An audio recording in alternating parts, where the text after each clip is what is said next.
बोलो जयकारा बोल मेरे श्री गुरु महाराज की जय।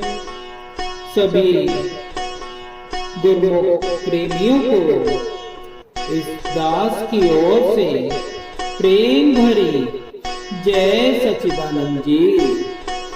बोलो जयकारा बोल मेरे श्री गुरु महाराज की जय। लड्डू प्रसाद कैसे बन जाता है, यह विचार बहुत से लोगों के मन में आता है कि ये लड्डू, ये बर्फी, ये मिष्ठान जो भी हम भगवान को अर्पित करते हैं, ये प्रसाद कैसे बन जाता है। एक बार की बात है, मैंने सुबह टीवी खोला तो उसमें जगत गुरु शंकराचार्य कांची कामकोटि जी से प्रश्नोत्तर कार्यक्रम चल रहा था। एक व्यक्ति ने प्रश्न किया कि हम भगवान को भोग क्यों लगाते हैं। हम जो कुछ भी भगवान को चढ़ाते हैं उसमें से भगवान क्या खाते हैं, क्या पीते हैं।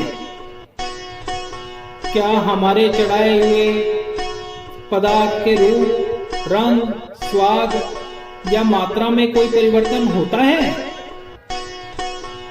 यदि नहीं तो हम ये काम क्यों करते हैं?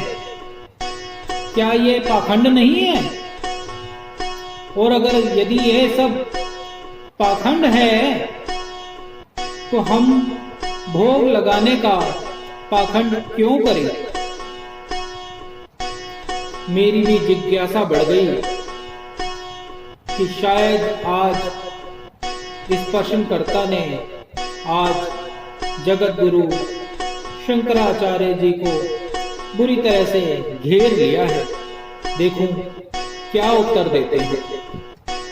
लेकिन जगत गुरु शंकराचार्य जी तनिक भी विचलित नहीं हुए, बड़े ही शांत चित्त से उन्होंने उत्तर देना शुरू किया।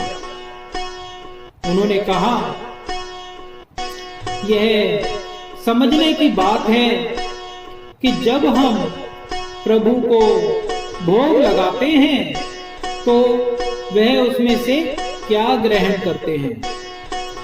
मान लीजिए कि आप लड्डू लेकर भगवान को भोग चढ़ाने के लिए मंदिर जा रहे हैं और रास्ते में आपका जानने वाला कोई मिलता है और पूछता है कि ये क्या है।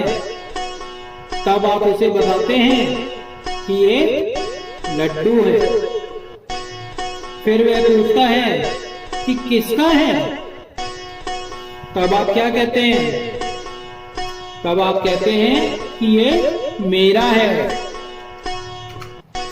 फिर जब आप वही मिष्ठान, वही लड्डू प्रभु के श्री चरणों में रखकर उन्हें समर्पित कर देते हैं और उसे लेकर घर को चलते हैं, तब फिर आपको जानने वाला कोई दूसरा मिलता है और जब वह पूछता है कि ये क्या है, तब आपका जवाब क्या होता है? तब आप कहते हैं कि ये प्रसाद है। फिर वह पूछता है कि किसका है।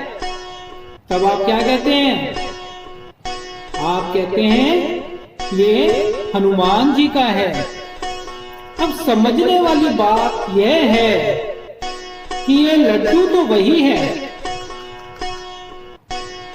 उसके रंग, रूप, स्वाद, परिमाण में कोई अंतर दिखाई नहीं देता।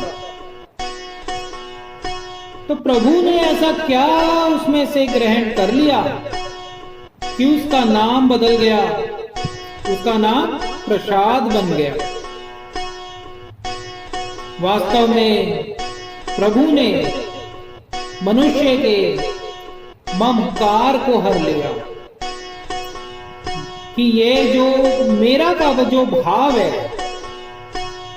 ये मेरा है, ये मेरा लड्डू है, ये जो भाव है, जो अहंकार था, जो प्रभु के श्री चरणों में समर्पित करते ही उसका हरण हो गया, इसलिए वो प्रसाद बन गया। प्रभु को भोग लगाने से मनुष्य विनित स्वभाव का बनता है, शीलवान होता है, अहंकार रहित, स्वच्छ और निर्मल चित्त मन का बनता है। इसलिए इसे पाखंड नहीं कहा जा सकता है। और इस प्रकार जब मनुष्य का अहंकार श्री चरणों में समर्पित हो जाता है तो वो लड्डू प्रसाद बन जाता है। बोलो जयकारा, बोल मेरे